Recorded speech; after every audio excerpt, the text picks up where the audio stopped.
baik, ya pasti aku berada jauh di sini. Keluarga aku ada di Indonesia. Hari Lebaran kemarin, misalkan nih, kalau dia baik, pasti dia, kalau kamu mau kasih orang tua kamu, ya nggak apa-apa kasih. Ini malah dia melarang. Miss, aku merasa aku tidak ada kecocokan menurut Miss. Menurut Miss, solusinya gimana ya? Apakah kamu kawin pesanan? Gimana? Kawin kontrak itu? Enggak, aku kalau di Indonesia aku nikah siri. Nah, setelah aku datang ke sini, kami buat surat nikah di sini. Oke, terus kok bisa menikah dengan laki-laki yang tidak pernah kamu kenalin? Nah, jadi begini ceritanya. Aku memang pekerja pabrik. Aku boleh nggak sebut alamat tinggal asal aku dari mana dan aku merantau kemana sebelum aku kenal siap. sama orang ini. Boleh silakan. Aku orang Lampung. 2013 aku merantau ke Tangerang. Aku bekerja di Tangerang, lama aku tinggal di Tangerang itu. Nah, lalu aku saat itu, kenapa aku bisa dikenalkan? Aku sakit, lalu aku pergilah ke tukang urut. Memang aku biasa pergi ke tukang urut itu. Nah, teman aku itu bilang, lu mau nggak, katanya gue jodohin, katanya sama orang ini, katanya kan sama orang Cina. Dia baik kok, karena bosnya temen gue lagi nyari, katanya. Nah, karena aku teman baiknya, kan aku kenal sama teman aku ini, ya aku percaya dong, aku buktiin dong tempatnya, dan benar itu terjadi, ada. Aku nggak mikir yang aneh-aneh, dan yang ngejodohin itu juga, yang ngejodohin ini gini ceritanya, Miss. Teman aku ini punya teman. Nah, teman aku ini adalah supir pribadinya bosnya. Nah, bosnya ini orang Indonesia, suaminya orang Cina. Terus? Suaminya ini tinggal menetap di Cina, di Indonesia, yang Cina itu kan. Nah, istrinya ini nyuruh si supir itu buat cari gadis Indonesia yang mau nikah sama orang Cina.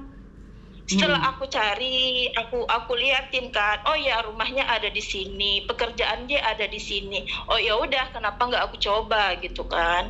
Nah, setelah aku di sini, ya begini. Berarti kan kamu tidak tahu siapa dia, seperti apa dia, bagaimana dia. Sebelumnya aku nggak kenal sama dia, aku cuma kenalnya Mak Comblang yang ada di Indonesia itu aja. Berarti kan kawin pesanan dong itu, artinya adalah orang ini mau cari istri, terus kamu dipesan, dikenalin, terus nikah gitu kan? Bisa dibilang kawin pesanan. Iya, betul. Pertanyaan saya nih, apakah keluargamu mendapatkan uang sebelum nikah atau kamu dapat uang sebelum nikah? Nah, kalau masalah itu aku baru tahu setelah aku ada di sini. Karena pas aku datang ke sini, mereka orang keluarga yang di sini, keluarga suami aku ini, dia ribut-ribut, biaya perkawinan kamu terlalu mahal. Terus aku jawab, memang biaya perkawinanku berapa? Bukannya tidak terlalu mahal.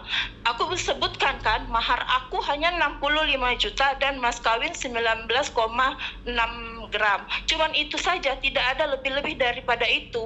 Nah, tapi dia bilang kalau dia ngasih total keseluruhan uang sama Mak Comblang itu 400 juta. Hah? Oke, terus? Nah, jadi sekarang aku kalau ada masalah kayak gini dan aku udah jalani selama 3 bulan di sini, ternyata suami aku pelit kayak gitu. Aku minta sesuatu, dia tidak cepat mengabulkan. Permintaan aku nggak besar-besar kok, Miss. Contoh kemarin, aku kan tidak mengerti bahasa mereka, Mandarin. Sama sekali nol. Chinese aku sama sekali. Aku belajar otodidak melalui WeChat. Nah, aku minta kursi di kamarku. Aku memegang uang 200 yuan. Aku membawa suamiku untuk pergi ke toko. Nah, terus adalah itu yang 200 yuan. Aku 200 pun nggak apa-apa, aku mau. Dia bilang yang 500 aja nggak apa-apa. Tapi dia tetap nggak mau nambahin, nanti aja di bulan depan, katanya gitu. Hal yang kayak gitu aja dia nggak mau ngasih, Miss. Dan parahnya lagi, bulan ini dia nggak kasih aku uang sama sekali. Nah, inilah untuk menikah pesanan. Kamu tidak akan pernah memahaminya karena kamu dijual. Sebenarnya kamu itu sedang dijual oleh Mak Comblang. Dan kayaknya saya sudah pernah bercerita tentang kawin pesanan nikah. pesanan pernikahan. Ya seperti itu memang. Karena itu kan saya heran dengan kalian yang diiming-imingi menikah dengan orang Cina yang sudah mapan. Karena laki-laki Cina yang sudah mapan seleranya bukan kamu. Dia nggak akan cari wanita Indonesia, sayang. Inilah yang saya sangat sedihkan, orang-orang yang tidak tahu informasi. Dulu saya pernah melabrak mak comblang, tetapi ternyata orang tuanya sudah dikasih, yaitu mahar tadi 65 juta. Dan giliran kamu memang nggak akan dikasih uang karena mereka merasa beli kamu. Kamu itu bukan nikah, kamu itu beli. Kamu itu suruh punya keturunan. Jika kamu sekarang terlalu menuntut, maka kamu yang akan tersiksa. Apa bedanya kamu dengan Kamboja dan Vietnam? Sama aja. Kamu itu lagi menjual dirimu. Secara tidak langsung kamu itu menjual dirimu sendiri. Jadi jangan mengharapkan cinta dari mereka. Gak ada cinta. Kecuali karena ada beberapa orang yang dijual ke Cina sudah terlanjur. Mau tidak mau mereka akan mengabdi pada suaminya. Akhirnya mereka membuat YouTube lah, pengalaman-pengalaman hidup mereka bagikan. Itulah sebuah proses. Tetapi hari ini kamu udah protes, kamu gak akan pernah bahagia, sayang. Karena dia akan perhitungan terus. Itu orang Cina. Orang Cina itu perhitungan banget, sayang. Apalagi kalau kita tidak memiliki apa-apa. Kita gak ada harganya. Perempuan yang tidak memiliki apa-apa hari ini tidak memiliki harga diri di depan laki-laki. Apalagi kamu adalah perempuan pesanan. Mereka gak ada cinta, jangan ngarepin mereka cinta. Begitu juga dengan keluarga nggak pernah menganggap kamu ada, sayang. Kamu itu tempat tumpah aneh anaknya dan melahirkan, itu aja. Cinta dipupuk setelah itu. Kalau hari ini kamu mengatakan pingin uang atau apa, kamu itu perempuan pesanan. Bedanya kamu dinikahin. Ngerti? Kamu nggak bisa mau nuntut sama siapa, sayang? Miss? Kenapa? Solusi aku ini gimana, Miss? Ya solusinya kalau kamu pingin lepas dari suamimu itu yang bayar balik 400 juta. Kalau kamu tidak bisa membayar balik 400 juta, maka kamu harus pengabdian di situ seumur hidupmu. Kan aku nggak terima segitu banyak. Yang terima segitu banyak kan yang comblang itu. Nah itulah kelemahan kalian. Suamimu mau tahu nggak? Mereka nggak mau tahu, sayang. Mereka nggak peduli. Yang mereka tahu, mereka sudah bayar. Karena kamu adalah perempuan pesanan. Nggak bisa kamu bilang nggak mau. Kamu kan ingin tahu tentang Cina. Karena itu saya mengingatkan, tidak semua warga negara Cina menikah dengan kalian itu atas dasar cinta. Nggak butuh cinta. Yang penting ada lubangnya dan bisa punya anak. Tetapi kita sebagai perempuan yang harus punya harga diri. Jangan mudah menikah dengan orang yang tidak pernah kamu kenali seluk-beluknya. Saya tahu kamu tidak bersalah, tetapi menjadi bersalah saat kamu menerima tawaran dari mak comblang. Ngerti nggak maksud Miss Yuni? Kamu nggak salah, secara total kamu nggak salah. Iya. Mak comblangnya happy dan banyak lagi loh korbannya, bukan hanya kamu. Yang telepon sudah banyak, sayang. Khususnya Indramayu, Cirebon, Medan juga ada, termasuk kamu Lampung. Yang telepon saya sudah banyak. Dan mereka semuanya itu wanita pesanan. Karena kalian berpikir menikah dengan orang Cina, maka harkat dan martabat kalian akan dipuja. Tidak. Kenapa? Karena mereka pesan. Mereka itu pesan. Beda dengan Miss Yuni yang menikah secara langsung. Saya nggak ada mahar-maharan. Jadi kamu nggak ada uang belanja karena kamu sudah dibeli. Apapun harus pamitan sama suami. Kalau suamimu tidak memperpanjang visa, maka kamu yang ampun-ampun di situ. Kamu nggak tahu harus seperti apa dan bagaimana. Ngerti nggak, sayang? Iya, benar. Kamu akan diancam nggak di-renew visamu, habis kamu udah. Udah habis kamu. Sudah dihabisi mentalmu. Habisnya visaku bulan 8 tanggal 18 ini. Makanya kalau kamu nggak nurut, maka mereka lain kali nggak akan renew visamu. Yang habis kamu malah. Sekarang belajarlah tinggal di situ, belajarlah berkarya, nurut, golek ilmu. Wes kamu terjebak di situ. Kamu sekarang terjebak. Mau tidak mau menikmati. Iya. Karena apa? Kamu tadi kan udah bilang, kenapa tidak dicoba? Hidup ini bukan coba-coba, tetapi sekali berani mencoba, harus terima konsekuensinya. Ngerti nggak sayang? Iya. Kamu harus belajar mau tidak mau, suka tidak suka harus hidup di situ. Nggak ada solusi lain. Nggak ada, kecuali kamu punya 400 juta. Kan nggak ada yang maksa kamu nikah sama dia. Kamu kan nikah-nikah sendiri. Iya benar. Dan anehnya kamu di kampung nikah siri, kenapa nggak nikah resmi? Kalau nikah resmi kamu akan diakui oleh negara Indonesia. Paham? Iya paham. Karena itu Miss Yuni selalu mengingatkan, jangan pernah mau menjadi wanita pesanan. Hari-hari ini bukan hanya martabak pesanan. Hari-hari ini bukan cuma Grab pesanan, GoFood pesanan. Wanita pesanan juga ada, pengantin pesanan juga ada, ginjal pesanan juga ada. Karena itu jangan tergiur. Benar nggak Miss Yuni ngomong kayak gini? Kamu sekarang kerja di pabrik mungkin lebih happy karena menjadi dirimu sendiri. Iya. Sekarang kamu namanya aja menikah dengan orang Cina, 1 sen pun keluargamu tidak bisa mendapatkan uang dari kamu. Nggak nelangsa kamu. Iya, nelangsa Miss, makanya aku berusaha nelfon Miss minta solusi. Nggak ada sayang, karena mak comblangmu udah dapat banyak.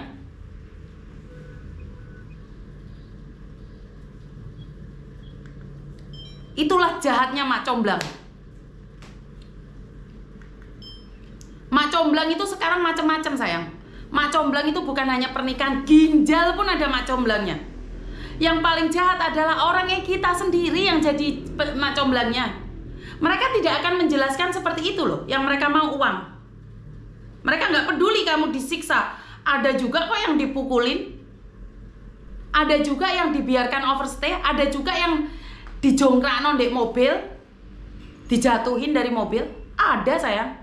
Jika ingin melihat tragedi-tragedi itu banyak. Tetapi ada yang sukses, ada yang gagal. Tinggal kamu mau menikmatin cinta pesanamu atau kamu lari dari kenyataan. Dan ingat, itu adalah konsekuensi saat kamu berani mengambil mahar 65 juta. Laki-laki itu nggak akan royal sayang. Laki-laki itu kalau sudah jatuh cinta bodoh. Tetapi mereka saat sadar mereka akan menghabisi kita. Ngerti? Apalagi kamu nggak ada cinta sama sekali. Dia nggak mencintaimu loh. Ngerti? Iya. Sampai di sini paham kan bahwa jangan mudah menjadi wanita pesanan dari Cina. Saya nggak setuju sama sekali. Walaupun saya pribadi menikah dengan orang Cina. Karena pernikahan kita beda sayang. Pernikahan saya dengan suami saya orang Hong Kong itu bukan atas dijodohkan. Kita hidup bareng secara langsung tanpa perantara. Tapi kalian itu dipesan. Kehidupan kita juga beda. Kalian pesanan. Kalian itu kalau nggak ada visa nggak bisa bekerja. Dan Cina itu tidak semuanya kaya. Hidupnya lebih susah di kampung nggak? Cinanya?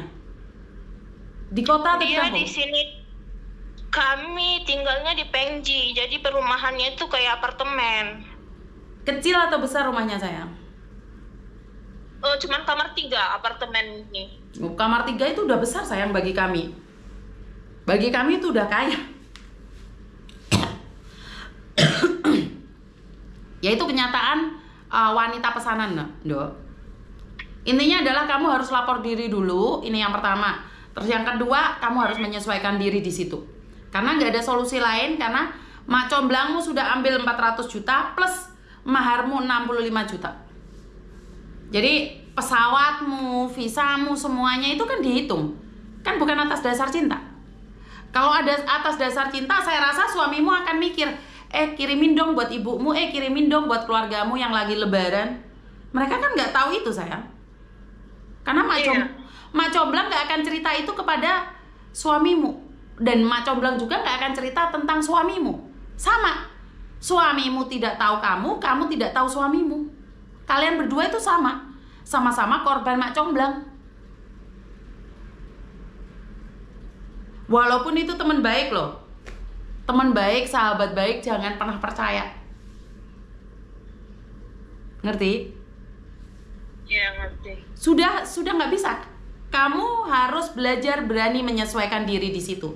Saat ini suamimu melarang kamu kirim uang, ya udah tahan dulu. Kalau kamu nggak happy, bisa-bisa kamu yang tersiksa di situ, Ndok. Iya, benar. Karena banyak sekali loh teman-temanmu yang ada di sana itu, mereka nggak ada pilihan kecuali menikmatin YouTube saya, Facebook saya, walaupun kadang-kadang rada gila. Mereka mengaku itu, karena nggak ada hiburan lain mereka itu. Yang taunya mereka harus bekerja di situ, membersihkan rumah. Apa bedanya kamu dengan pembantu pesanan, Dok? Pembantu dapat uang loh. Kalau untuk masalah pekerjaan rumah, aku nggak dituntut di sini. Untuk masalah nyapu ngepel tuh nggak semau aku aja. Masalah kalau makanan juga, aku mau makan apa ya aku bilang. Tapi untuk masalah uang, dia nggak mau kasih. Nah iya kan, mendingan jadi pembantu, dapat uang buat keluarga. Iya. Kalau saya memilih jadi pembantu, tapi saya tidak tidur dengan majikan saya. Saya lebih punya harga diri. Lebih baik saya nyapu, lebih baik saya nggak dikasih makan. Tapi saya beli sendiri. Saya punya harga diri. Kamu nggak dituntut apapun, tapi kamu nggak ada harganya di situ. Jadi apa kamu? Nyampah di situ. Ayo, jadi apa kamu di situ? Masa mertuamu nyapu, masa kamu diem aja? Kan nggak mungkin juga. Bener nggak? Lah itulah yang aku katakan bahwa wanita panggilan, wanita simpanan, wanita pesanan, pengantin pesanan, ya ini. Karena nggak bisa. Kenyataannya nggak bisa. Jadi perempuan lebih baik mahal. Saat kamu tidak melakukan pekerjaan apapun di Cina, karena kamu tidak dituntut, karena kamu adalah boneka yang sudah dibeli. Ya kamu mau nggak tidak mau harus rela tubuhmu ditompaki kapanpun. Karena kamu itu boneka yang sudah dibeli, Ndok. Boneka hidup yang sudah dibeli oleh orang Cina. Kamu nggak perlu nyapu, tetapi kalau saya ingin mengangkat harga diri saya ingin disayangi mertua, saya ingin disayangi suami, saya akan lakukan semuanya dengan ikhlas. Siapa tahu saya akan mendapatkan uang. Karena kalau kamu bilang, oh saya nggak dituntut, ya udah nyantai aja. Ya berarti kan kamu boneka pesanan. Kalau kamu memang seorang menantu, maka kamu lakukan semuanya dengan ikhlas. Dia pun akan memberi kamu dengan ikhlas. Kan tidak perlu membayar kamu, tetapi memberikan uang itu ke kamu karena kamu adalah istrinya. Tetapi kalau kamu untuk bersih-bersih, masak karena tidak dituntut, ya terserah kamu. Maka jalan hidupmu akan beda, Dok. Ya Allah. Nah, awal-awal pertama datang, aku masih menerapkan kayak kita tinggal di Indonesia, gimana kok tinggal sama mertua. Aku masih mau nyapu, ngepel, kayak bantuin masak tuh aku masih mau. Tapi kesini karena aku melihat suami aku pelit dan aku minta sesuatu tidak cepat diberikan, ya aku stop. Apapun pekerjaan itu aku nggak mau, semau aku aja sekarang. Ya dan karena itulah kelemahan seseorang. Saat kamu dihitung-hitung dan kamu juga perhitungan, maka kelarlah sebuah hubungan. Karena sebuah hubungan itu memang harus memberi tanpa mengharap kembalian. Memang. Jadi kalau kamu merasa rugi, dia juga merasa rugi. Karena dia yang sudah kehilangan 400 juta, sayang. Dia yang rugi, bukan kamu yang rugi. Dia yang merasa rugi. Karena untuk meruntuhkan hati laki-laki itu bukan dengan keras, Dok. Laki-laki itu nggak bisa dikerasi. Sekeras-kerasnya laki-laki akan tunduk sama perempuan saat perempuannya merendah. Saya itu paling kejem. Saya itu paling keras. Tetapi saya selalu membiasakan diri saya memohon sama suami. Kamu nggak tahu karakter suami saya. Oh, lebih keras. Jangan bentak dia akan bentak balik. Jangan pelitin dia akan pelit balik. Tetapi saya mampu meruntuhkannya. Pengabdian saya sama suami 5 tahun. Baru suami saya baik sama saya. Karena kalau kamu tetap bersikeras karena kamu merasa rugi dia pelit, ya selamanya hidupmu nggak akan bahagia. Jatuhnya kamu yang akan melangsa di situ. Ya memberi tanpa meminta, itu aja prinsip saya. Tapi nggak tahu ya, karena kamu prinsipnya juga merasa pingin disanjung tanpa harus susah, ya nggak mungkin, Dok. Bukan seperti itu, Miss. Kalau misalkan aku mengerjakan semuanya di sini, ya berarti sama aja aku pembantu yang nggak dibayar. Ya tidak, tidak, itu nggak dibayar. Tidak, itu prinsip yang salah. Itu prinsip yang salah. Prinsip perempuan yang mengerjakan, membersihkan rumah, masak sebagai pembantu, itu prinsip yang salah. Itu adalah kewajiban perempuan. Halo? Dengar nggak? Halo? Dengar nggak? Iya, baru nyambung sekarang. Soalnya banyak telepon masuk. Ya kalau kamu menganggap membersihkan rumah, masak buat suamimu dianggap sebagai pembantu, yang kalian nggak akan bahagia. Karena hidup ini bukan masalah antara kamu dan aku. Jadi tugas istri menurutku loh ya. Tetapi kalau kamu perhitungan, ya pantas suamimu pelit sama kamu. Hidup itu nggak bisa perhitungan kayak gitu. Bukan begitu, Miss. Aku lihat dia yang pelit duluan. Jadi aku berubah. Ngerti, orang Cina sudah punya kata-kata. Mereka itu memang pelit. Tinggal kamu bisa menundukkannya apa enggak. Kan tadi Miss Yudi bilang, orang Cina memang pelit. Lah kalau kamu mau perhitungan sama orang Cina, jangan nikah sama orang Cina. Orang Cina itu, kalau kamu pelit, dia lebih pelit. Kalau kamu jahat, lebih jahat. Sama aja manusia, Mbak. Dan jika kamu bilang, kamu sudah melakukan yang terbaik, tetapi dia jahat, terus kamu jahatin dia, terus apa bedanya kamu sama dia? Oh, iya betul. Ya, kamu jadi dirimu sendiri gitu loh. Sekarang itu kamu belajar jahat karena dia jahat. Kalau saya enggak, Mbak. Kalau saya enggak. Dia jahat, urusan dia sama Tuhan dia. Kalau saya tetap akan baik sama dia. Saya nggak dihargai, nggak apa-apa. Yang penting saya menghargai dia. Karena saya tahu, hanya kelembutanlah yang bisa menundukkan kejahatan. Nggak ada kok kebencian itu menang, pasti cinta yang menang.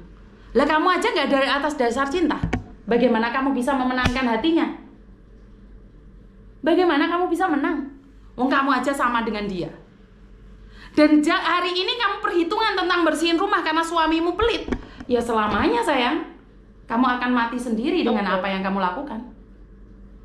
Iya. Kamu harus mengalahkan egomu, bukan mengalahkan dia. Iya. Kewajiban istri masak, bersih-bersih. Kalau kamu tidak percaya, selesai kamu telepon saya. Lakukan itu dengan ikhlas, dengan nyantai. Uang akan mengalir dalam hidupmu. Jangan mengharapkan uang terus kamu baru kerja. Kerja dulu baru ada uang. Bersyukur dulu baru ada berkat. Lah kamu maunya dikasih duluan baru terima kasih? Ya enggak, konsepnya enggak gitu. Perempuan enggak gitu. Perempuan selalu kalah ya. Untuk menundukkan dunia, perempuan harus mengalah.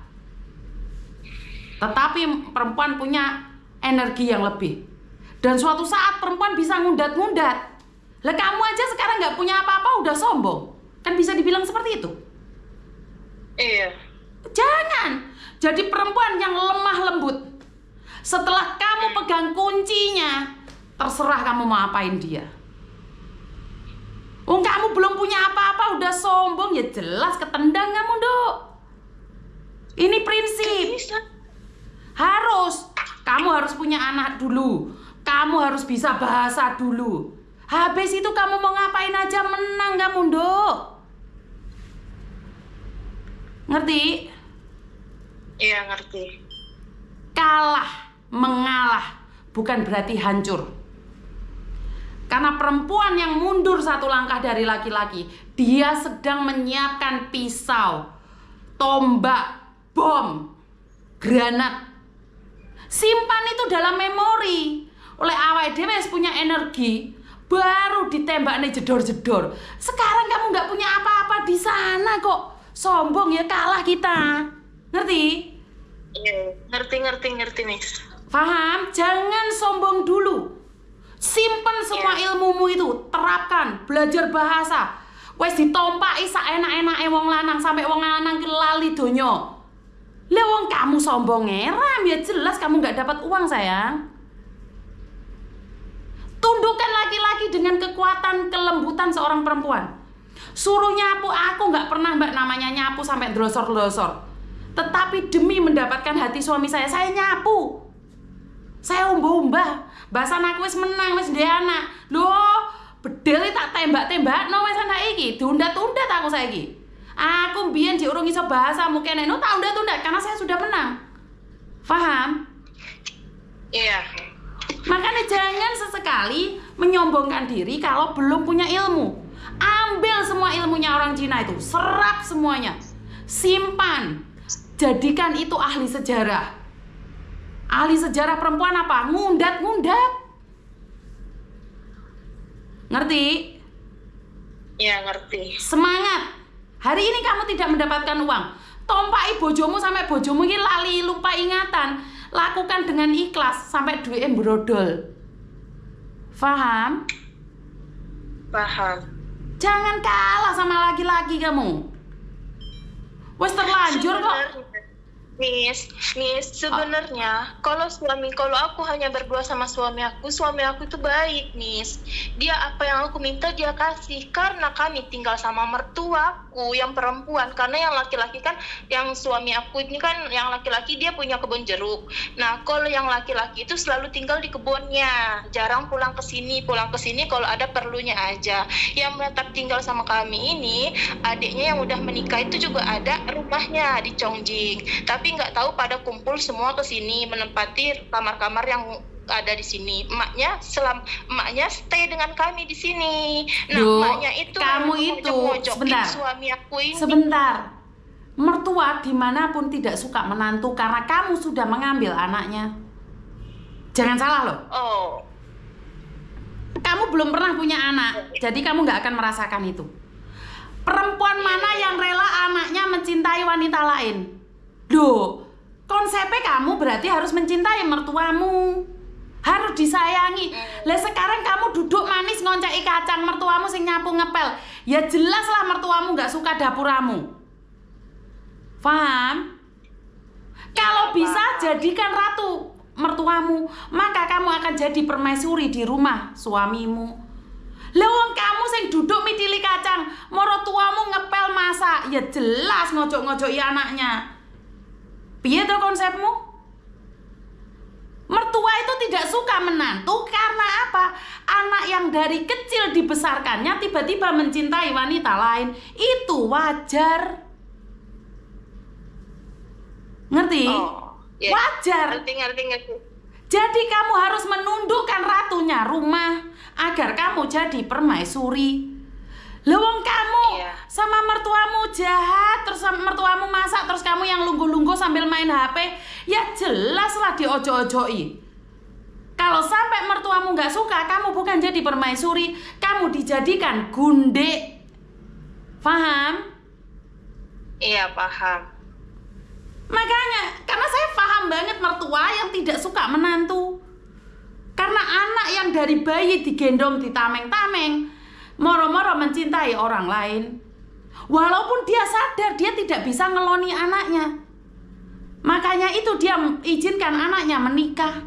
Tetapi kalau mantunya yang kurang ajar, ya jelas mertua nggak suka. Paham? Paham nih. Ratukan mertuamu, maka kamu akan jadi permaisuri. Iya. Ngerti? Ngerti. Jangan mengharap menjadi permaisuri dalam rumah tangga suami.